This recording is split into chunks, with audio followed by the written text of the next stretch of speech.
These long dog days of summer, I mean, we just made it through a heat wave. Mama was parched through this heat wave. I was hitting up Dunkin' every single day, and I will continue to probably for the rest of my days, but especially this summer.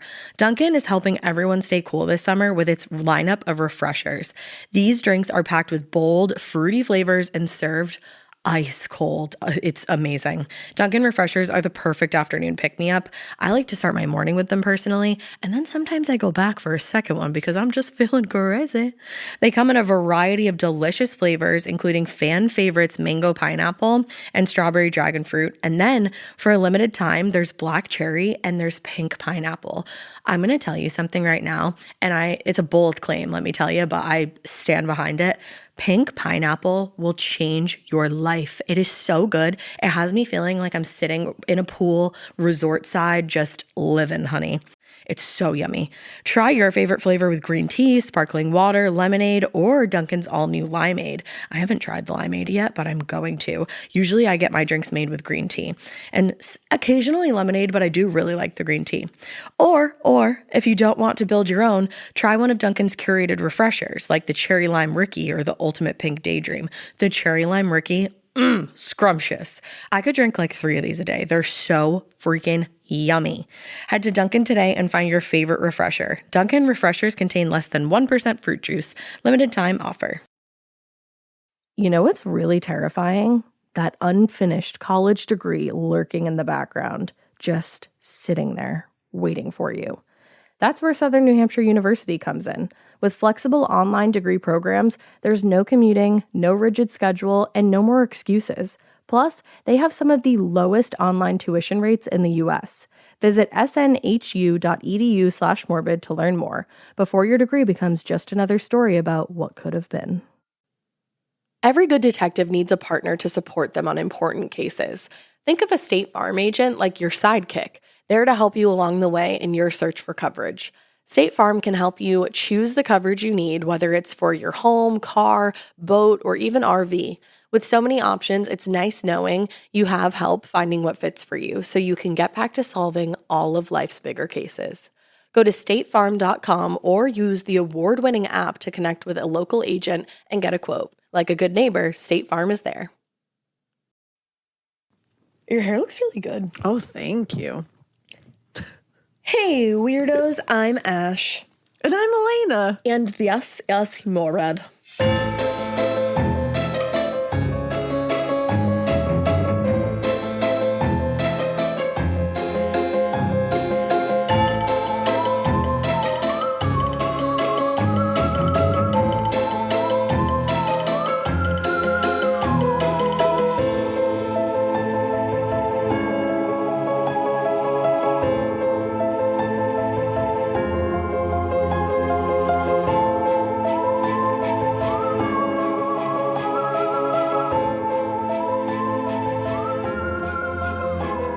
I feel like we should leave in the part where you said my hair looked really good because that was a very nice moment. I was going to say it before. I was going to say it again, I mean. No, I just like it. It should be before the episode starts. Like, that should just be. Yeah, it's how the recording started. Let's keep it in. Let's keep it in. Keep it in. Take out it. Did we burp before we started? No, we didn't. I don't. You never know. Not in this one, at least. Yeah. You know. Oh, did you burp? Mikey burped. Leave it in. Leave it in. Mention it all. Oh, R.I.P. Also, quick update. In one of my last cases, Jack Tupper, I mentioned a fucking horse owner named Bill Frankel, and trainer. Horse trainer. Right, wasn't it a horse trainer? Or he was a horse owner. Oh, okay. And he hired Jack Tupper to be the trainer. And his name was Bill Frankel, and one of our listeners said that that's Bethany Frankel's late father. I myself need to do some digging to make sure that's true, but could be. When you said the name, I almost was like, is she any relation to Bethany? When I wrote it, I thought it, but I was too involved in the case that I forgot to go back and look at that little part. We all thought it. None of us said it. But, like, is that him? You're like, for real? Bill I mean, it's a very Frankel. quick Google search that we could do. It's her dad. That's her dad? Shit. Look at that. He was called Bobby, though. So I'm like, Bill, Bobby. I mean, I don't know. People About the call same? people all kinds of things. That's a wild little That's cray-cray. tidbit. That is cray-cray. It's a wild tidbit. Wild tidbit. Well, Sorry, I just got lost in a headline. All I right. was like, You were like, hey, we're doing something here. All right, so it's Listener Tales, and you know what that means. It's brought to you by you, for you, from you, and all about you. Yay! We're loosey-goosey. It's Listener Tales. Listener Tales. Listener Tales! This one I don't think has a theme. It's just an episode with crazy tales in it. Can I start? Yeah. Awesome. My tale is called The Time I Was Accused of Being an International Spy for Taking a Picture of a Mountain That Looked Like a Butt. So that's why I wanted to start. Because they took a picture of a mountain that looked like a butt. I already love this. And it does look like a butt. They sent a photo. Ooh. All right. It says, hi, Ash, Alaina, and Deb. Just wanted to start off by saying how much I love the podcast. I'm so glad that my coworker recommended it to me because it's really kept me sane over the past few weeks as I've been dealing with a severe concussion. Oh my gosh. And I haven't been able to do pretty much anything other than listen to podcasts. Listening to your episodes have kept me entertained and saved me from overwhelming boredom, so thank you. You're welcome. You're welcome. I'm not sure if this story is something you'd want to share on Listener Tales. It is. But I figured you might get a kick out of it either way. I attached a double-spaced putafa and some pictures to this email. I've also changed the names for privacy purposes. Thank you for reading. So, this happened while I was on a language immersion internship program into a country I gotta go. A country in East Africa. I've changed all the names for privacy reasons. Stop laughing at me. On this particular day, I had gone on a site visit to a rural... Shut up! It's not just me laughing. Mikey is too. I know everybody's laughing. It's not just me being mean. Everybody's mean to me all the time. Please rescue me. Rescue her. Rescue me. Just harmonizing BRB.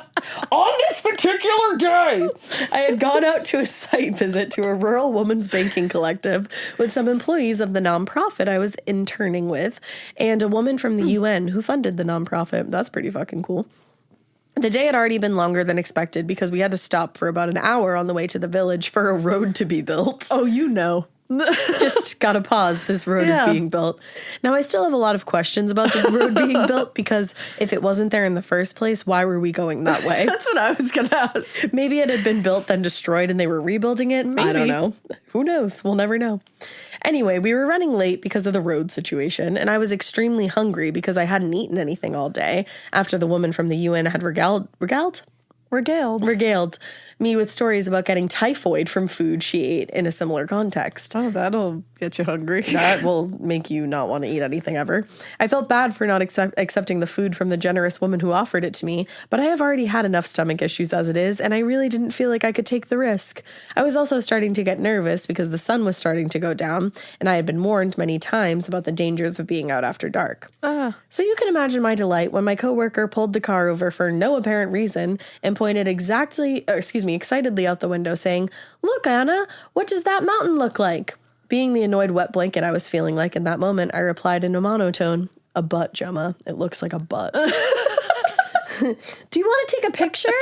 I did not. I just wanted to get home before dark and eat something, so I sat grumpily in my seat as everyone else in the car took pictures. In hindsight, the mountain really did look a lot like a butt, and it was pretty funny, but I was not feeling it in that moment, and it turns out that was probably a good thing for me. Oh, man. My annoyance quickly turned to panic, though, when a man in a dirty t-shirt and cargo pants stuck his arm into the driver's side window, reached over to Juma, and pulled our keys out of the ignition.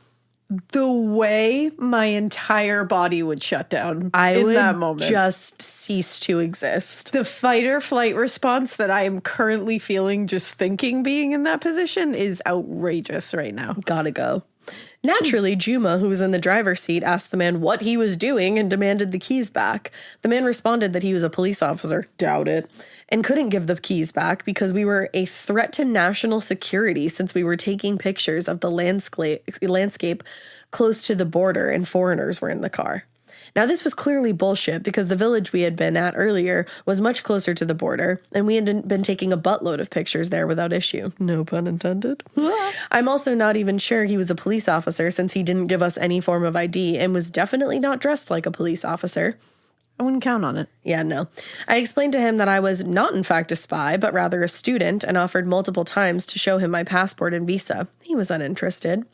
After a few minutes of back and forth, he demanded that Juma get out of the car to quote-unquote settle this. I hate this. Like, are we going to have a cage match? What the fuck? This is where I started to get really worried, I bet. The police in this country did not have the best reputation, and while I knew he probably just wanted a bribe, I was scared he might beat Juma up if he didn't want to pay. And Juma was a stubborn, but not very large guy. After a few minutes of me craning my neck to try and see what was going on next to the car unsuccessfully, the next thing I knew, Juma was getting back into the driver's seat and the police officer, quote unquote, was hopping into the back seat of our car, getting real cozy with my coworkers, who were now sitting 4 people in the back row of seats. What? We're all going to the police station to get this figured out, he announced. What? What? No. I was actually pretty shocked by this development. Oh, were you? And away. Because up to that point, I was fully convinced that he was not a police officer, but rather a random guy trying to make a quick buck. To be honest, me too. So this would also be shocking. I'm still not convinced that he's not. Per this guy's insistence, Juma drove the now very crowded car to the local police station, where we went in one by one for questioning. I began to feel very glad that I did not take any pictures of Butt Mountain, because they demanded to see my camera roll and had the pleasure... and had the pleasure of seeing my progress pictures from my workout plan and a few shots of monkeys stealing stuff from trash cans. The rest of my coworkers frantically tried to delete their Butt Mountain pictures before their interrogation. Much to my chagrin, the woman from the UN decided to use this moment to take a moral stance and refused to show them her phone because of diplomatic immunity. Wow. Being that my main goal was getting home before dark and getting something to eat, I tried to convince her to just let it go and show them her phone. She had already deleted the pictures of Butt Mountain, so I didn't get the big deal. Because she didn't speak the local language and the police officer didn't really speak English, I got the pleasure of being her interpreter. The police officer repeatedly demanded to know if she thought he would steal her phone and insisted that he had no reason to because he had his own iPhone. He's like, bitch, I have my own phone. He's like, I don't need your fucking phone. He also clearly did not know much or care about the UN or the idea of diplomatic immunity. The whole situation was just ridiculous to me, and I had no interest in being being the middleman, but there I was. In total, we were probably at the police station for about 3 hours before the quote-unquote supervisor. Again, I have no idea if any of these people were actually police officers, but I think the police we were at was a police station. Unclear. What? I'm so confused. Came to see what was going on. This supervisor did have a healthy respect or fear of the UN, and when the UN woman told him she needed his name and badge number to report to the UN why she was checking in late, he insisted that we leave as soon as possible with a deluge of apologies. Wow. Unfortunately, I did not make it back before dark, but did get home safe despite having to jump into some underbrush filled with rats to avoid getting hit by a car. There were no streetlights on my road, so cars generally couldn't see pedestrians after dark. At this point, I still have a lot of questions about what happened that day, but I'm just happy to be able to look back at the story and laugh. Thanks for reading if you made it this far, and keep it weird, but not so weird that you pretend to be a police officer and steal nonprofit workers' keys and drag them to a maybe police station for hours when they're really just tired and hungry. For obvious reasons, I can't attach any pictures of Butt Mountain, but I've attached some pictures of the road being built here. I have no idea how to react to that one. That's funny because I thought the picture that you did attach looked like a butt. I was gonna say I didn't see the Butt Mountain, so I thought I was just missing it. Yeah, it's not a mountain really now that I look at it. It's just a tree and some brush. Wow. But now I really want to see. What a wild story. That's insane. Truly a wild story. Wow. Dang, Anna. Imagine. Anna. That's Anna, not your real Anna? name. I know that. Don't worry, we're not using real names, but Never. But dang. I just like that Butt Mountain was the thing that almost got you guys Butt put in the fucking clink, mountain. Oh, you know? that's not what I meant to say.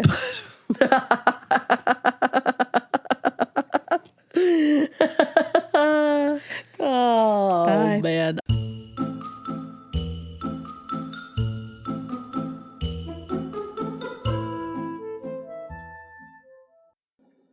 Getting paid twice a month doesn't mean money is scarce. It just feels that way.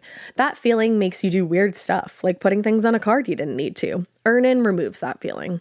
With Earnin, you can access up to $150 per day of money you've already earned, plus up to $1,000 between paychecks. Standard transfers take 1 to 2 business days with no mandatory fees, and expedited transfers start at $3.99 and cap at $5.99.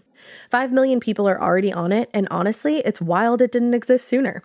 Download Earnin on the App Store or Google Play, spelled like earning money without the G. Type in Morbid under podcast when you sign up. It'll really help the show. Earnin is a financial technology company, not a bank. Access limits are based on your earnings and risk factors. Standard cash outs take 1 to 2 business days with no mandatory fees. Expedited transfers available for a fee. Tips are voluntary and don't affect the service. Available in select states. Terms and restrictions apply. Visit earnin.com for full details. Chilling crime cases are mysterious, but finding coverage shouldn't be. With the State Farm Personal Price Plan, you have options and can personalize your plan to help create an affordable price so you can get back to cracking all of life's bigger cases. Talk to a State Farm agent today to learn how you can choose to bundle and save with the Personal Price Plan. Like a good neighbor, State Farm is there. Head to statefarm.com to get a quote. Prices are based on rating plans that vary by state. Coverage options are selected by the customer. Availability, amount of discounts and savings, and eligibility vary by state.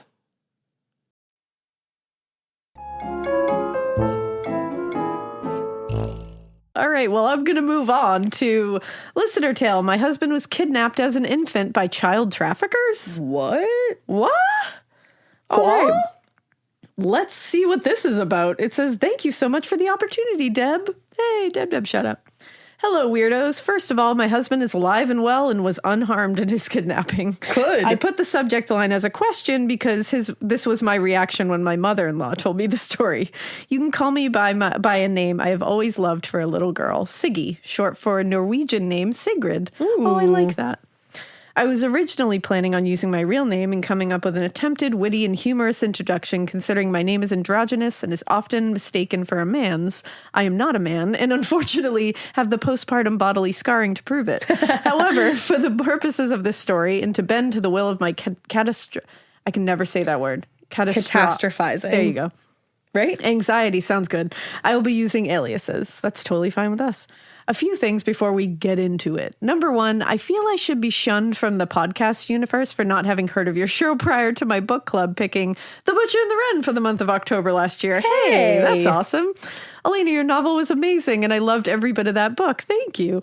In my defense, I tend to stay within my comfort zone when it comes to books, podcasts, and movies, and my particular podcast love is true crime, but one-story seasons, such as Up and Vanished and Serial. Really However, that has all changed now because I cannot stop listening to your podcast. Thank you.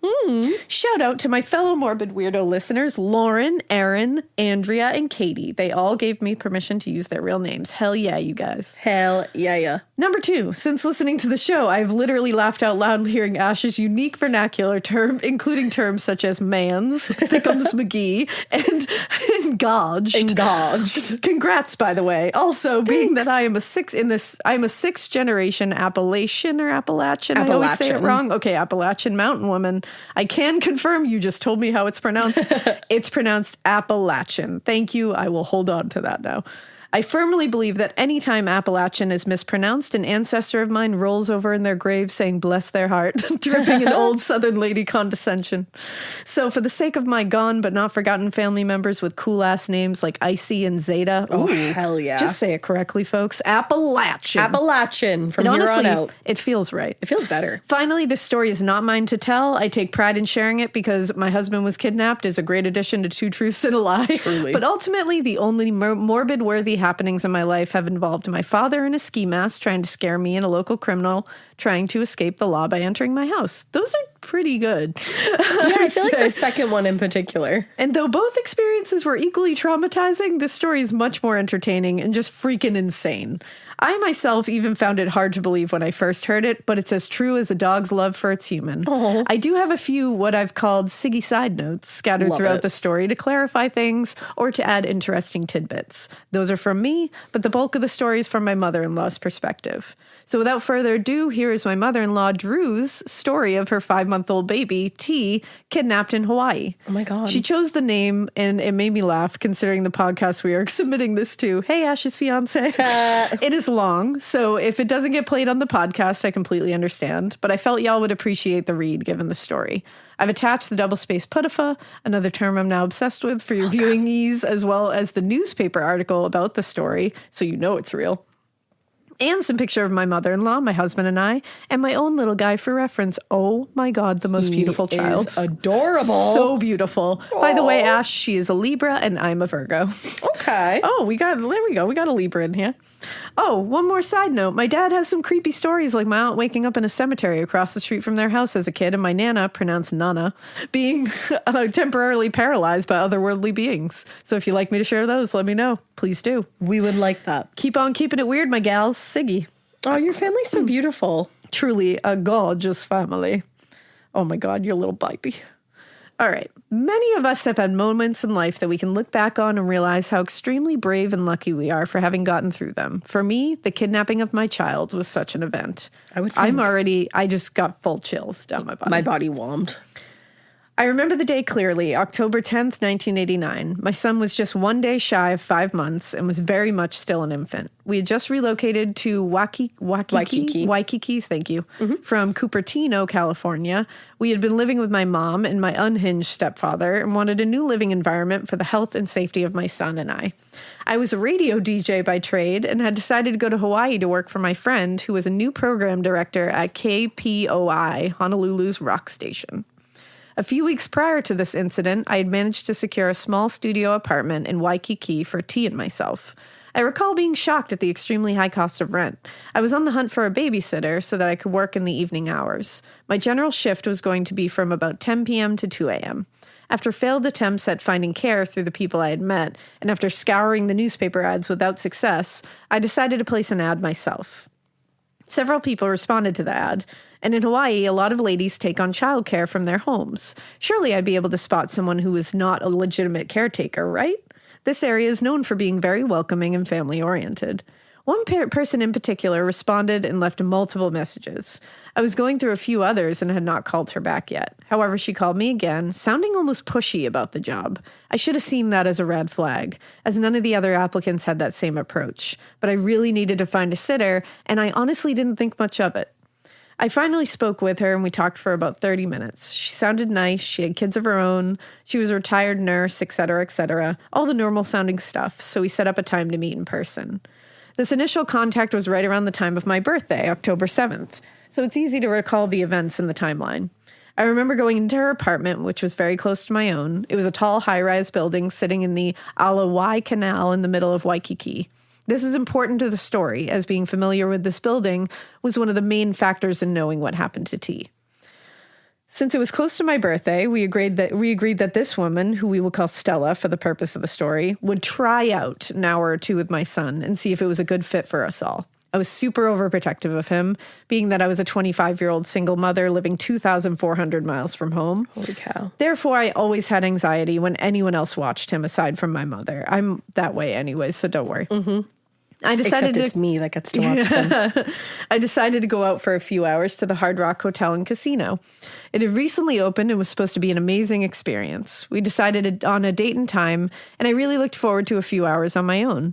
When I arrived at her apartment the initial time Stella watched T, she was wearing a house dress, was about my height of 5'8", was thin with bleach blonde hair, and wore wire-rimmed glasses. She literally looked like a younger grandma type and appeared to stay home most of the time. That night for me was everything I wanted it to be, and the check-in calls with Stella went equally as well, with her giving me frequent updates on how T was doing.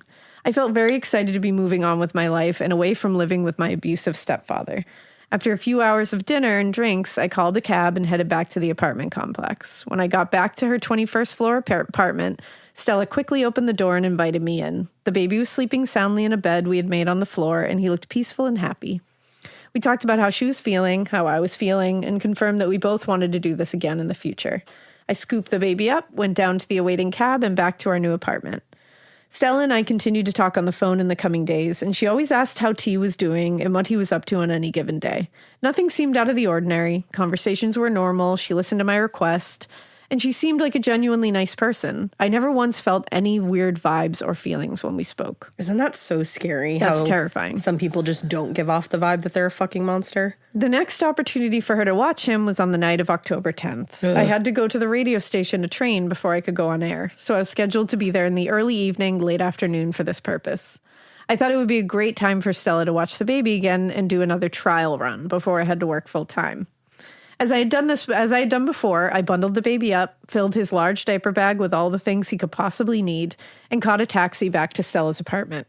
Everything once again seemed normal when we arrived, and she answered the door, inviting us in. However, I distinctly remember two things. One, she was wearing a house dress like before, but this time she had regular clothes laying out on her bed, which I could see from the living room. That struck me as a little odd, but I said nothing.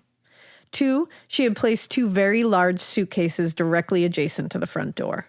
Those suitcases had not been present during the previous visit. I asked her about them, and she said she was taking them downstairs in the morning to her storage unit in the garage. This didn't seem unusual, as many of these buildings had subterranean parking with private storage units for tenants' items for an additional fee. The baby was sleepy, so after sticking around for a few minutes chatting, I handed him over to get ready to leave. I recall saying something like, "You don't have plans to go anywhere, right?" And she laughed as though the idea was preposterous. She was drinking a Coca-Cola from a glass with ice, and I watched her swig and refill it several times while I sat there. I stood up to leave, and as I left, I remembered that the lobby of her building had a large bank of phones. I'd been meaning to call my best friend Bill for several days and had not gotten around to it. So I decided I would use the phone in the lobby to update him on my new job and our life in Hawaii before going to work. This proved to be a very critical decision in all of this, because had I not stopped to call him in the lobby, Stella would have likely gotten away with kidnapping my 5-month-old. Ooh, I just got full chills all over again. Ooh, I walked to the bank of phones. That is some like mama power in there that you were just like, you know what? I'm going to stop right now. Yeah. I'm not going to wait till I get to the station. I'm going to stop right now. I walked to the bank of phones and remember getting him on the line immediately. He sounded relieved to hear from me and was asking all about the baby. I told him about the job and the new apartment, that I was excited about finding a babysitter, and that I was in a really decent place mentally. Oh. The phones were situated in the lobby so that when you used them, your back was turned away from the front door. Therefore, if anyone were to exit the building and walk by you, you would most likely not see them.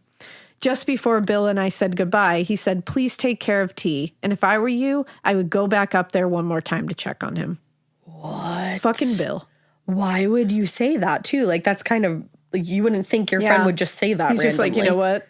You just got a feeling. This was the best piece of advice I have ever received. I hung up the phone and jumped in the elevator, heading back upstairs to Stella's apartment. I remember walking up to the door I had just left 15 minutes earlier and seeing that it was slightly ajar. It caught me off guard, and I pushed on it, immediately calling out her name. No one answered. I ventured further into the apartment and realized Stella's house dress was thrown on the bed. The clothes she had laid out earlier were gone, the lights were off, the TV was off, and more importantly, my son, Stella, and those two suitcases had vanished. Oh my God. My heart just dropped for you. Truly. I began to freak out, and I could literally feel the fear and adrenaline pumping so hard in my heart. This could not be happening. I must have been seeing things wrong. She had to be here. Where was my baby? My thoughts were racing, and I started hyperventilating. I was completely overwhelmed. My first thought was that perhaps she had just gone to take the garbage out. They had a separate garbage room in these buildings requiring you to walk down the hall to throw your trash away. I ran as fast as I could down the hall, shrieking her name because I was just so scared. Where had this lady gone with my baby? Oh my God. I jumped back on the elevator thinking I would ride down to the security desk to the lobby and ask them if they had seen her or the baby. When I approached the desk, I asked the two men sitting there if they had seen Stella come down the elevator or leave the building in any way. They both nodded their heads and pointed to the door. I asked, "Did she leave?" They both nodded again, and one said she was carrying a baby and almost slipped on the floor, nearly dropping him on her way out of the building. I could not believe what I was hearing. Why? Why did she leave? I asked the officer at the desk to call 911 and report a missing child. I talked to the police and gave them a brief account of what happened, all in between sobbing and hyperventilating. The police assured me they were on their way. After I hung up with the police, I asked the security people to begin calling all taxi services in the area so they could determine which taxi had possibly picked her up. They called at least 6 or 7 cab companies, and each time they were told that no one had anyone that sounded like Stella or a baby in their car. By this time, I had gone out to the front lawn in front of the apartment building and was sitting on the grass, bawling my eyes out. I'd been through so much bringing this baby into the world alone just a few months before and thought, after everything we've been through, this is how it's going to end. Oh my God. Before long, several police vehicles pulled up. I recall there being a large police presence with an ambulance in tow as well. It was during this period that I kept trying to figure out a way to make it back into the apartment building and up to the very top to jump off the roof. Oh my God. I know it sounds scary, but I really thought that if my baby was gone, that I really did not want to be on this earth anymore. The police asked me questions, mountains of questions. How did I meet Stella? What did she do for work? What did she look like? What phone numbers did I have for her? How many times had you watched him before today? And on and on. I was completely overwhelmed and to this day have never cried so hard in my life. After sitting outside with the police, I could hear the radio traffic on their police scanners as the situation progressed. I couldn't understand everything as they were using codes, but evidently they were pursuing some leads in the case and we were to stand by. I cannot recall exactly how long we sat there waiting for any type of news, but it seemed like 2 hours at least, probably more. I remember one of the officers, a large Samoan man, sitting next to me on the grass, reassuring me everything would turn out okay. Oh. I really didn't believe him, but I kept nodding my head. Just then, an officer on the radio said the words my entire body had been aching to hear. We got him. We got him. We found the missing baby. Oh my God. My whole body is literally, covered. I was just going to say chills. Like I have goosebumps on my legs right now. Everyone around me cheered and high-fived. We were all so excited, and this was still very much a police investigation. Even though they had somehow managed to find him and Stella, things still needed to be sorted out, and the place to do that was the police station. I was in a squad car and driven downtown to the Honolulu Police Department. It was a low-slung building on a side street with yet another subterranean parking structure beneath it. I was led into a fairly large room that was dark inside with windows covered by dark drapes. I was asked to sit at a large rectangular table in the center of the room with a very large reel-to-reel tape recorder in the center. It was the classic, "We just need to ask you a few questions," mantra being said to me. I agreed, but kept asking where my son was and when I would be able to see him. They asked me numerous questions over and over again, framing it in different ways. Why did I give my child to Stella? Wasn't it true that I no longer wanted him? Oh my God. So she must have said she sold him. Yup. Had I called to check on him while I was gone, either tonight or on the previous occasion she had watched him? I simply tried to calm myself down and answer all their questions clearly and honestly to the best of my ability. I understood they had a job to do, but it was an interrogation-style interview. I felt confident in my heart that everything would work out and that I would be getting my baby back soon. Suddenly, there was a commotion at the door of the interview room, and we learned that they had arrested Stella and were bringing her downstairs to the jail. They wanted me to go down there and see if I could identify her. I recall feeling so much anger that she had done this and was really looking forward to seeing her face to face. As the patrol car rolled in, I could clearly see a set of legs kicking at the glass of the rear door of the squad car. Oh. No face, no torso, just legs. That's so creepy. When the car came to a stop, an officer got out and walked around to let Stella out of the car. They grabbed her by each arm and walked in my direction. Immediately, her eyes met mine, and she began cursing at me, saying I had given her my baby, that I was a liar, and that she was taking care of him because I wasn't, and so much other utter bullshit. She is disturbed. I screamed back, and I think I called her every name in the book. I was feeling homicidal at that point and really did not care about anything else aside from getting to her. The police had to repeatedly hold me back as she passed by and went into the jail. By this time, it was dark outside, and the officers escorted me back inside the building to wait. They informed me that T had been taken to the hospital as a precaution, to be checked out for any injuries or sign of abuse from Stella. I remember sitting in that police station for another 4 or 5 hours. Oh my God. It felt surreal and very out of body. I had a hard time thinking about what had just happened because I was in shock and I was not responding to things as I usually would have.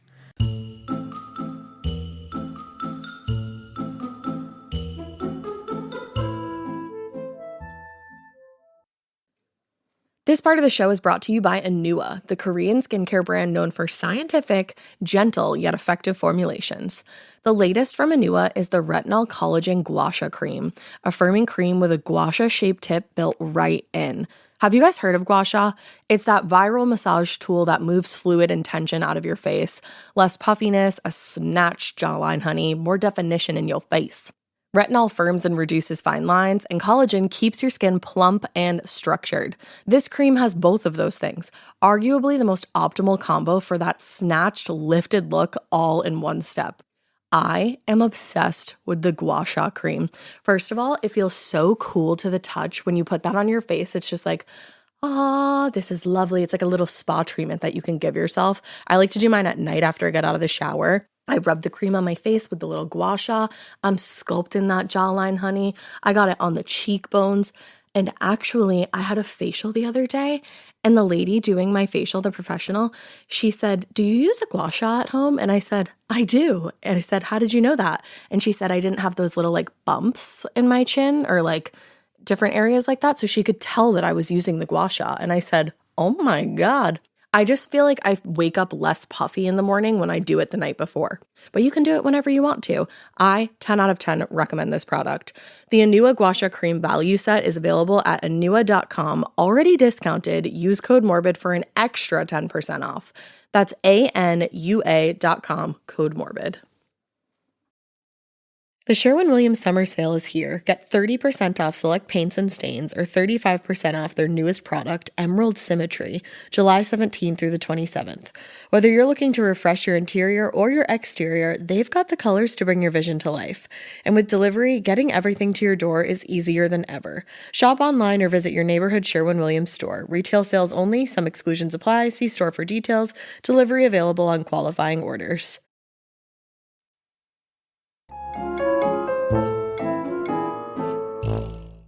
After about 5 hours, an officer came to get me to walk into a different area of the police department. When I rounded the corner, I saw T wrapped in a sheet with nothing on but a diaper. He saw me and started crying. I walked over, grabbed him, and gave him my biggest, longest hug I could imagine. Aww. He immediately relaxed, and he appeared to be very tired. I asked the police if I could leave and go home, and they said yes. They stated Stella would be in jail for a while as they were charging her with felony custodial interference in the first degree, a major felony. There were additional charges as well, but that was the main charge. I was contacted the next day by police, and they told me the story of how she was caught. I was chomping at the bit to learn the story of her capture and her motive for kidnapping my child. Yeah. According to police, she had gotten into the cab with the baby. She had directed the cab driver to drive her to downtown Honolulu to Bishop Street. The taxi driver immediately felt weird vibes from her, as she was too old to have such a young baby. Who was only clothed in a diaper and a sheet.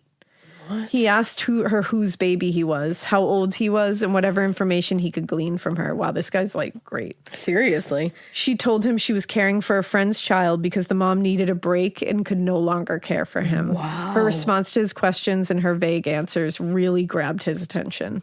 Good for this guy.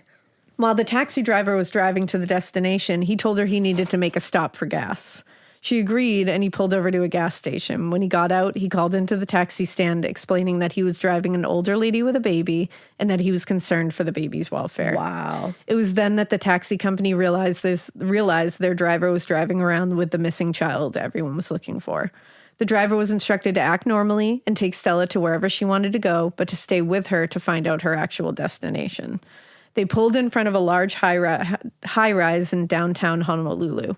Since she had two full suitcases and a baby, the taxi driver brilliantly offered to help her take her luggage upstairs. Smart. So he would be able to see the apartment she was entering and provide valuable information to the police.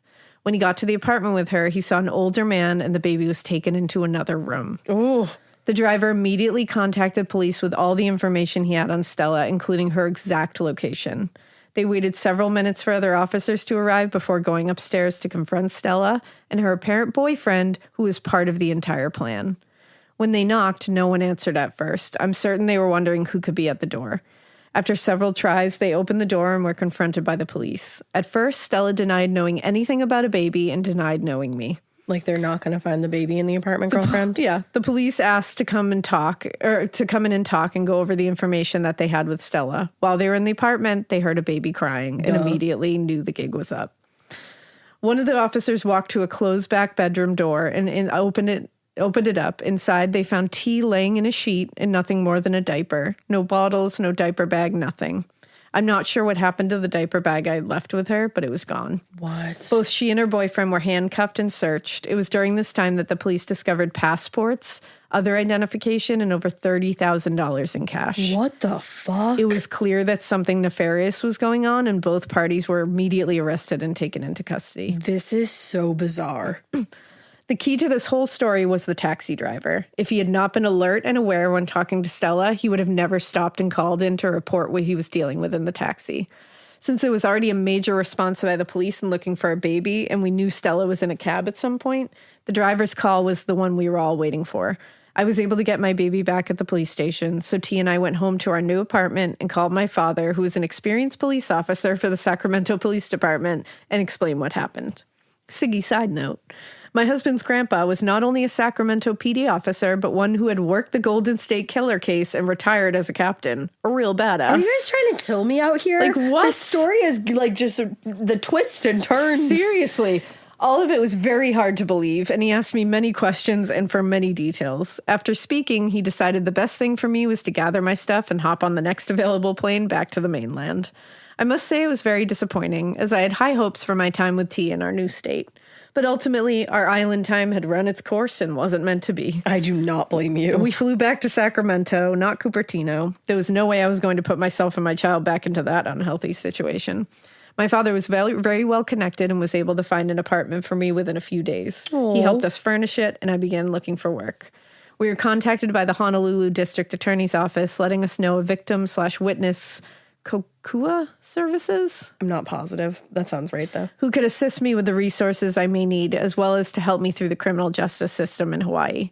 They also told me that it might take some time for the case to go to trial, and that Stella had been released on bail with restrictions. The fuck? She was not allowed to leave the state for any reason, and she had to check in regularly with the probation officer to stay free until trial. She agreed to this. It took approximately 2 years for the case to wind its way through the court system, and I was surprised when I received the call that we had a trial date.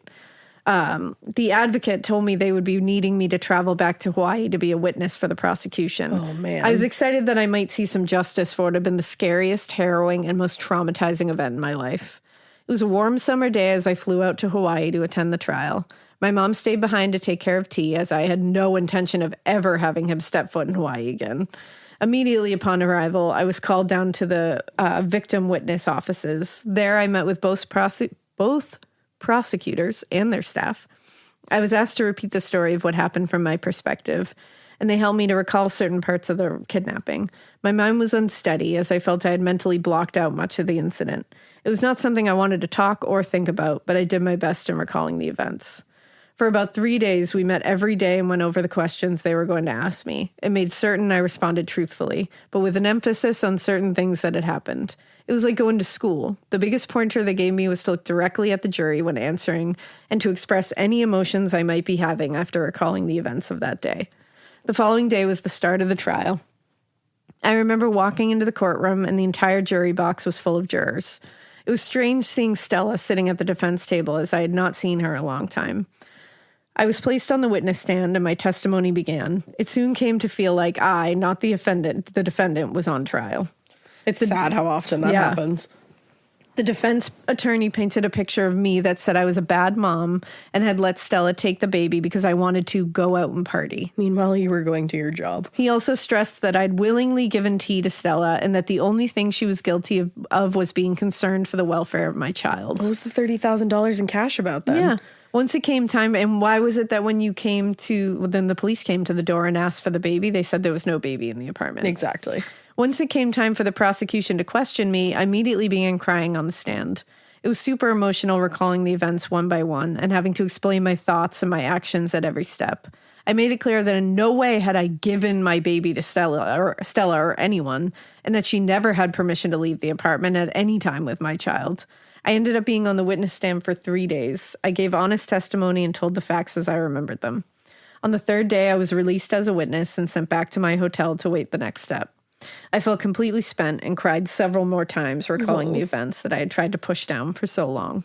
I was never allowed in the courtroom while others testified, so I had no idea about what other things had been said other than my own testimony.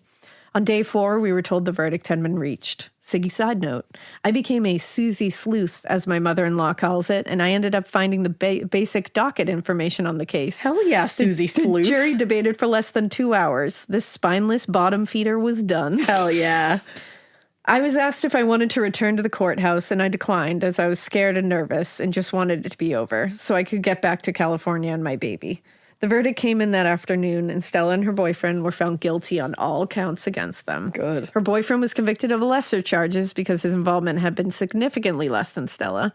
Now remember, she was out on bail waiting for the trial, so her attorney asked that she be allowed to remain on bail until sentencing. Like she's a literal kidnapper. The judge agreed against the protestation of the prosecution. The fuck? They set a sentencing date for about 2 months away to allow Stella to prepare for prison. I don't know about that. I left Hawaii and flew back home, and I continued my life in Sacramento and was working and going to school. T was 2.5 by this time, and his only concern was Teenage Mutant Ninja Turtles. The story does not end here, though. I was contacted by the prosecutor's office about 2 months after the trial and told that Stella... I knew this was going to happen.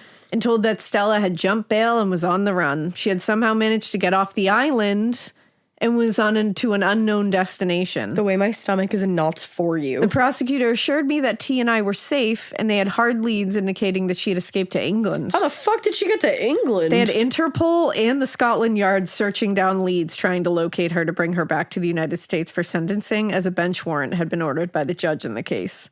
Several more months went by, and they continued to search for her. I was not in the loop in any of this, and just assumed they would find her and bring her back. After a few more months had passed, I called down to the victim witness program to inquire about the sentencing status.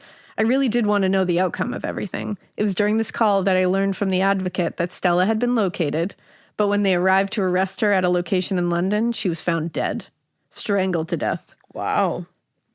Womp. I was shocked and felt so many emotions about this. I was not given all the details of what happened, only that she had been found dead by someone else. It was a sad and scary conclusion to a case that would eclipse my life for several years. From my recollection, I was told that she had intended on selling my baby. She had been found with a passport, $30,000 in cash, and plane tickets upon her arrest. It was clear this was a trafficking case, and she had no intention of keeping T, but was using him as a pawn to make money. That's so scary. I have often wondered if she had done this that's what I wondered, to any other people, to take full advantage of a young single mom living in a different state than her family, with little money and resources, and literally kidnap her baby to try to sell him, was the stuff of television dramas and crime shows. I will never forget the look on my baby boy's face when they turned him back over to me from the hospital. He was so scared.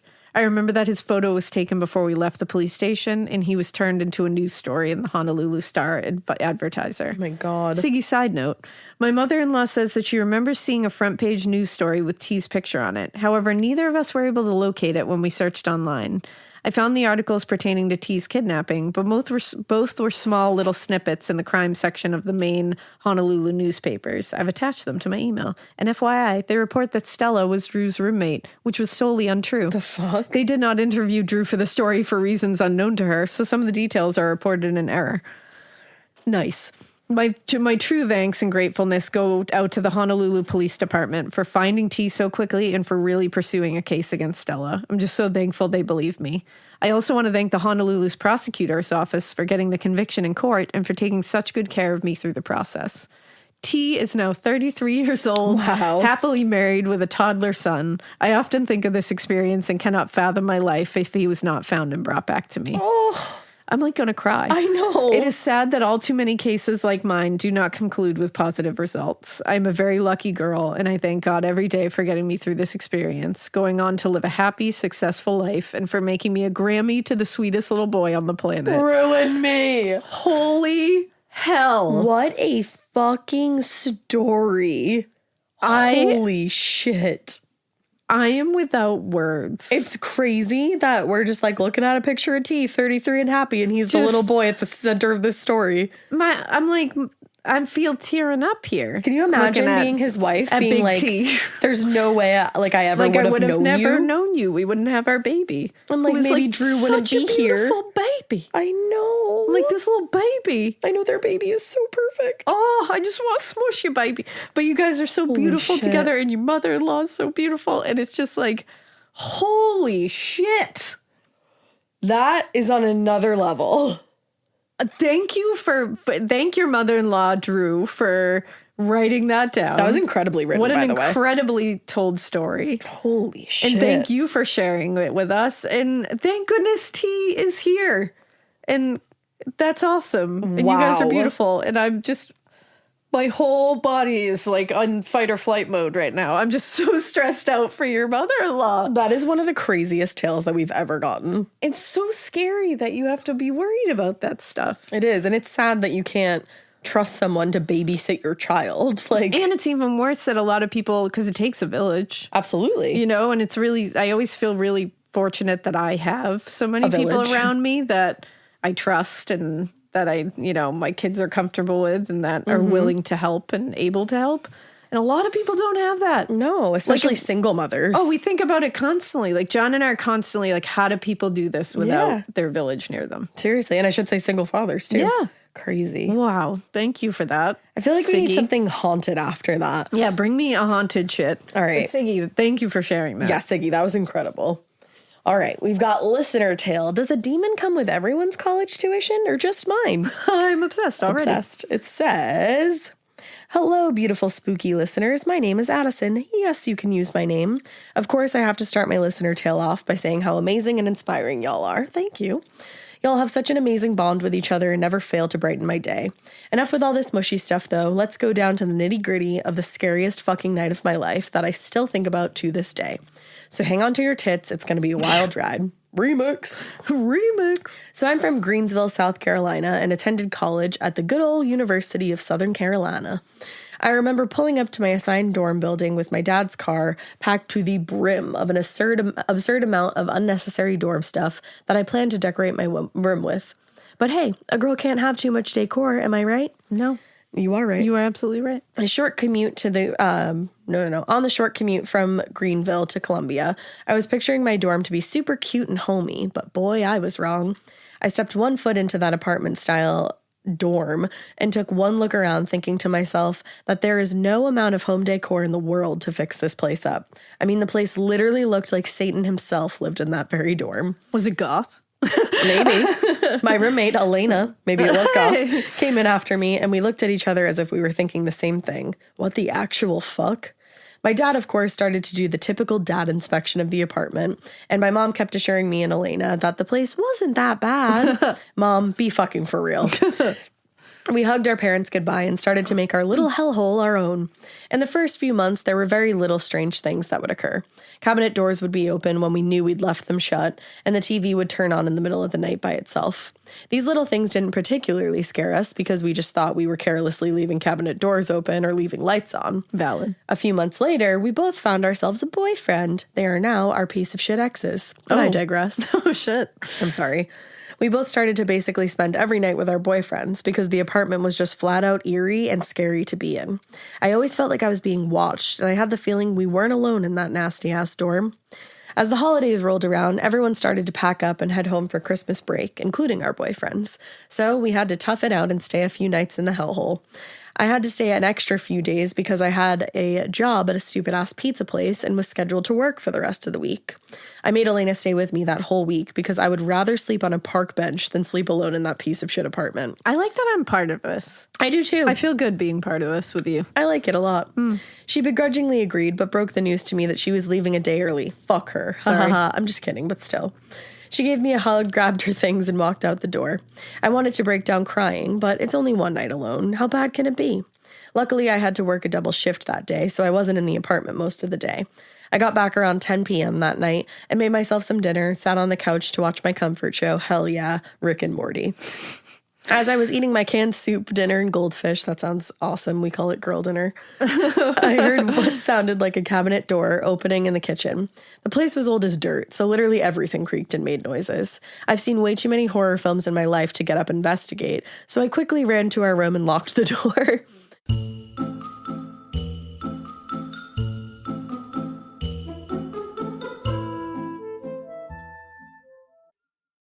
Getting scared is one thing. Getting a thrill is, well, you want more of those in your life. The Genesis GV70 is built to thrill, baby. A thrilling yet elegant design always makes driving the GV70 an exciting adventure. Its powerful athletic stance screams performance and turns heads. Everybody's looking at you, girl, or boy, or whoever. Command the road and experience a class-leading standard 300 horsepower. Oh my God. Plus, discover the different dynamic drive modes for all different terrains. Choose between the different terrain modes for whatever road conditions you may encounter. The Genesis GV70's award-winning technology and performance lets you drive with comfort and drive with confidence all at the same time. It's an exciting SUV with intuitive tech that can make your ride smooth even when the road isn't. And its blind spot cameras allow you to see what's next to you. It's like having eyes on the side of your head. That's pretty iconic. Its performance, by the way, is measured not only in power, but in how it makes you feel confident, sexy. The Genesis GV70. Learn more at genesis.com and feel the GV70. Need a boost? Sometimes all it takes is tapping into your inner cool. Icebreaker's gum helps you unleash the confidence within. Each chew releases a rush of icy flavor powered by cooling flavor crystals, sending a wave of refreshment to reinvigorate all your senses. Icebreaker's convenient pack fits everywhere, from car cup holders to backpack pockets, so you can find your cool wherever you go. Grab Icebreaker's gum online or at a store near you.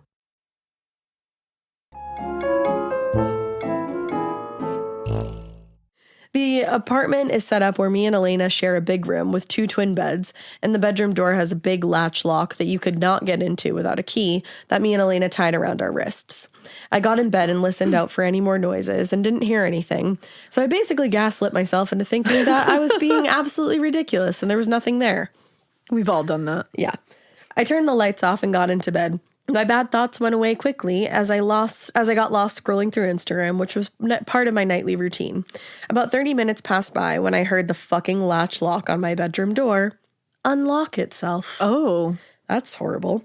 I was frozen in fear and laid in my bed paralyzed, staring at my bedroom door. We had blackout curtains in our room, so the room was literally pitch black except the light coming from my phone that barely illuminated the room. The door slowly started to creak open, and I shot under my covers because I wanted to become invisible to whatever was on the other side of that door. I started to cry and even pissed myself a little. I'm such a pussy. I feel you, I would have done the same thing. I knew for a fact that I locked the front door to my apartment and the door to my bedroom door, and the only key to get in was literally still tied around my wrist. All I could hear was heavy breathing and a slow shuffle, like someone was dragging their feet coming into the room. Ew. I finally mustered up the courage to call out, Alaina? No answer. Elena's like, it's not me, bitch. It wasn't me. The breathing and the shuffling got louder and louder. There was absolutely no way in hell that I was going to look at what or who entered my room. I could hear things being thrown around on the floor, and I knew that it was the pillows being tossed on the ground from Alaina's bed. Then I heard the creaking from her bed as if someone was getting in bed to go to sleep. What the fuck? The breathing continued, and I just sat there and silent cried. I am a religious person, so I silently repeated the Lord's Prayer over and over again until somehow I fell asleep. I can't believe you fell asleep. Just, holy shit. There's a literal daemon in the other room. And you're just like, nighty-night. I woke up in the morning and looked over at Alaina's bed, and what the fuck do I see? All of the pillows were on the ground, and the comforter looked as if someone had slept on top of it. Chills flooded my body because I watched Alaina flawlessly make her bed before she left. I went to check the front door, which was still locked. I called my mom crying and told her what happened, and without hesitation, she said, Addison, we need to bless that apartment and get that thing the fuck out of there. I told her that I was just going to come home for now because I could not spend another minute in that place alone. I called Alaina to tell her what happened, and she completely believed me and apologized for not staying with me. Apology not accepted. Shit. I don't blame you. Alaina's like, God damn it. After we came back from our month break, we walked into the apartment to find all the cabinet and closet doors open, even our refrigerator. Oh. Hate that. We dropped our stuff in the doorway and ran out of there. I called my mom and I told her that we will not be staying another night there. And my mom said, yes, you are. We are paying good money for you to be there. Thanks, Mom, for the guilt trip, but fuck no. Well, I love that she's like, we're going to bless that place. And then she's like, you're going to stay the fuck in there. She's even if like, there listen, is a diamond. we paid your tuition. We paid your tuition. We had a deposit on that place that we won't get back. Stay with that daemon. Damn. My angel of a mom drove up to Columbia that day and made me and Alaina walk to the room with her. As she walked through the room with her, she yelled, get out of this house. You are not welcome here, and read scriptures from the Bible. I'll tell you what, the people on our floor probably thought we were crazy as hell, but fuck it. My mom took us to lunch and dropped us back. I love that she was like, you guys want to get some lunch after that? Let's get some appies. Let's go to Applebee's. And dropped us back off. When we walked in the place, it felt lighter and not as eerie. Thank the Lord. We didn't have any more activity since that day, but we quickly learned from other students who resided in the building, had strange things going on in their rooms too. Move-out day did not come soon enough, but we survived. Me and Alaina continued to be roommates all throughout college and are still sisters to this day. That's beautiful. As for the building, that fucker got torn down this year, as it should. Thank you so much for listening to my tale. It literally gave me chills to write this 5 years later, as it is still the scariest thing that has ever happened to me. I love you both, and I hope you have the best day. Much love, Addison. Oh, Addison. Addison, that was terrifying. We hope you have the best day, and thank goodness you were out of that fucking dorm. For real. Because holy hell, no pun intended. My God. Maybe a little pun intended. That was totally intended. Don't lie to the girl. Don't lie to the girl. That was intended. Wow, Addison. That was a lot. Should we do one more? All right, let's do listener tale of a haunted Airbnb told by an East Coaster playing the character of a Midwesterner. Obsessed. Damn. Sorry if I'm like slipping over my words. I had like a dental procedure done yesterday, and you know, it shit happens. You better get it together. Sorry. Hey, Ash and Alaina. I finally found the courage to write in my listener tale, so I hope it makes it onto the pod. It did. As the phrase goes, I've attached a double-spaced puttifa and some pictures as well for your enjoyment. I look forward to more morbid episodes. Yours truly, Chelsea, the New Yorker who ended up in Wisconsin by way of Oregon. Also, I know Massachusetts pretty well and was never a fan of massholes, but somehow you two make me want to visit more. The BKLYN Italian in me makes it hard to like Boston, though. You don't like Boston? We'll forgive you. Can we read this? We're going to forgive you because you know what? We'll forgive you. You have a really cute cat. Airbnb host that was a ghost. And you know what? That rhymed. It does. So there we go. It says, hey, Ash and Alaina, I'm Chelsea. You can use my name because I'm a 37-year-old Aquarius with Leo rising who still thinks they're 27. I love it. So I love me some recognition. Flips hair. I recently discovered Morbid in May of 2022, but thankfully my life is uneventful, so I was able to catch up to the present day pretty quickly. I first started listening to you when I had a month off from work, so I was painting my home and doing odd jobs around my house. Now, every time I'm in a certain room or staring at my porch, I think, I painted that to BTK. Or the exterior door frames, I painted that to John Wayne Gacy. So you're forever stuck in my home and brain now. I'll never forget painting my kitchen to Albert Fish and laughing my ass off at the two of you trying to explain why they used to use the Boy Scouts. And the fact that no matter what, there's always an issue with managing paperwork. Truly. Boy Scouts doing police work. Who knew? Cops dropping the ball. Who knew? Who knew? For the last few months, I've been wanting to write in because I have little moments in my 100-year-old bungalow with my old man ghost who watches me when I've had too much to drink, or with the old Polish lady who insists on playing with Ivan, my cat, after 2 a.m. I'm obsessed with your cat, I'm by the obsessed way. with all of that. And Ivan, I love that name for a cat. If you yell at her that it's bedtime, she stops. But this one is about my Airbnb experience in Grand Rapids. Please give us the other ones too later. Please do. I live in Milwaukee. Please note, I was not born in Wisconsin. I am a New Yorker, Brooklyn-bred badass. I just want to clarify I live here because it's cheap. Also, now I understand why you don't like Boston. It makes sense. You honestly think this dime-piece lesbian would live here out of free will and not inflation? Back to it. Most every Halloween weekend, I drive over to Michigan for Saugatuck, I got it. Saugatuck Douglas, adult-only Halloween parade. Oh, that sounds fun. It's a fun. must for your bucket list if you love the arts, the gays, and damn fun weekend. I do. That sounds amazing. Love all of those things. I always try to get one night in Grand Rapids since it's a little less than an hour drive from the parade. This one weekend, I booked an Airbnb instead of my usual bougie Marriott suite. This house was built in the 1800s, so it was freezing, even though the heat was on, and it was overall creaky and creepy, but so adorable. I got in, didn't unpack, threw my food in the fridge, and went out exploring. When I came home to cook and unwind, I opened the fridge and found my chicken breasts wrapped in very nice linens that had chickens embroidered on them, like they were hand-sewn. What? I stood there confused and triple-checked my brain that I didn't do that. I drank a lot at this time and smoked a lot too. I could have done it, but I know I didn't. Why would I cover my breasts? I ignored it, made dinner, and went to the living room where I proceeded to pass out.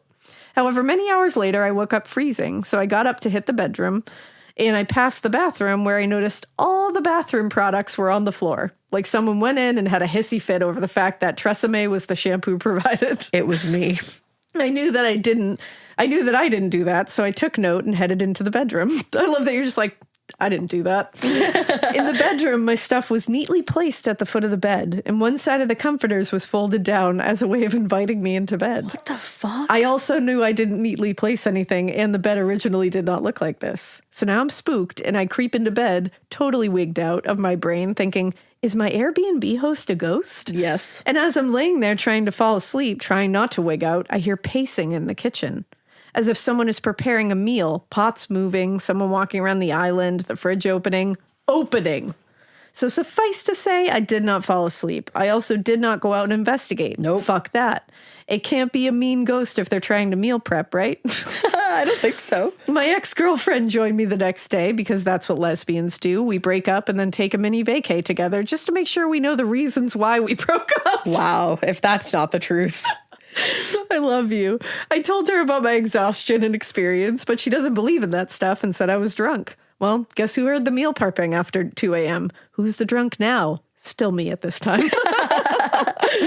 The morning of checkout, I messaged the host and simply said, your place is haunted. To which she simply said, I love that you were like, hey, by the way, your fucking place house is haunted. To which she simply said, yes, we know. And she's very nice. What? To which I simply said, yes, she felt motherly to me, trying to take care of me. I rated her 5 stars. She rated me 5 stars. And I left. That's incredible. I live in a spooky house, but I'm very cordial with my ghosts. They do nice things for me, like fix my lights or play with Ivan. That's awesome. I'm also an Airbnb host, and have only been told some folks hear footsteps. My medium, yes, I have a medium, came to my home and told me all about the folks who live with me and how they watch me when I renovate and paint, and they love Ivan. Aww. Sometimes Ivan and I hear walking around downstairs, or we smell cologne, but meh, it's just the ghosts. But that Airbnb stay was perhaps the creepiest experience I've had.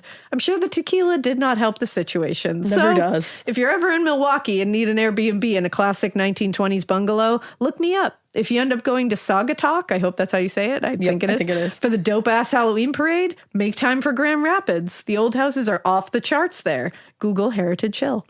And thank you if you ended up reading this on the pod. I told my homies if you did, I would make them listen to it daily for a month straight because, again, Aquarius, Leo, flips hair. Well, homies, get ready. Attached is a picture of Ivan and a picture of the front of my home that Zillow took clearly during the month of October because I had it all decorated. Peep that handmade life-size Michael Myers. Ooh, handmade. I got to see it.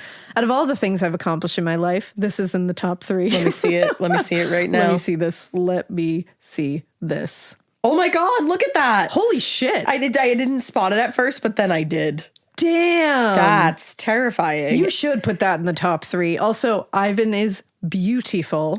I love Ivan. And I also, love an all gray cat. You are beautiful. You are. You are a dime piece lesbian. Dime piece lesbian. You correctly described yourself. I'm obsessed with this entire story. Chelsea, that was an amazing story. Also, I like the color of your bathroom. Good call. I just love that your ghosts take care of you and play with your cat. I know. That's nice. That's awesome. I really like that. Sometimes you're tired and like you love your cat, but you don't want to play with them and you wish somebody else would. When I like that your medium came and confirmed that. Was just also, like, you know what? They like you and they're going to take care of you and play with your cat. Yeah, I also like that you have a medium. I'd Yeah, like a that's medium fun. that I just have. I would also love that. Let's look into that. I feel like we Let's can get make a that medium. happen. Let's get a fucking medium. Chelsea, that was great. Chelsea, Siggy, fucking who else did we read from? I don't know if we were supposed to say the first person's name. No, Anna. Anna, okay. And Addison. Yep. You're all of you fucking fantastic. You killed it. I love it. That was a fun one. That was a good one. We needed those haunting ones to like, you know, be the bread. Yeah, those last 2 were the fun ones. I didn't mean all of them. LOL. And all of them were not fun. No, yeah, crazy. Whoa. Well, I guess it's time for me to go now. So we hope you keep listening. Keep sending those listener tales. And we hope that you keep it weird. But not so weird that you live in a haunted house or you try to steal somebody's baby or you haunt a fucking dorm room because that's really terrifying. And I mean, I think you should keep it so weird that you're a mountain that looks like a butt. Definitely be that weird. Yay. Mountains that look like butts.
Traditional home security only alerts you after a break-in, and that's too late. Simply Safe is changing that. Stop. This is Simply Safe. Police are on the way. We don't just alert, we stop crime before it starts. Simply Safe, plan starting around $1 a day. Save 50% on your new system with professional monitoring at simplysafe.com/SXM or with promo code SXM. Outdoor deterrence requires a Simply Safe Active Guard outdoor protection plan starting at $49.99 a month. Visit simplysafe.com/licenses for alarm license information. Tennessee 2012. Talk about regrets. We all know someone who's been in a car accident and said, I don't need to call a lawyer, only to regret it after their pain and damages were worse than expected. When someone hurts you, you deserve to be compensated fairly. Morgan & Morgan is America's largest injury law firm, fighting for the people for over 35 years. Injured? Visit forthepeople.com/podcast. That's forthepeople.com/podcast. Their fee is free unless they win.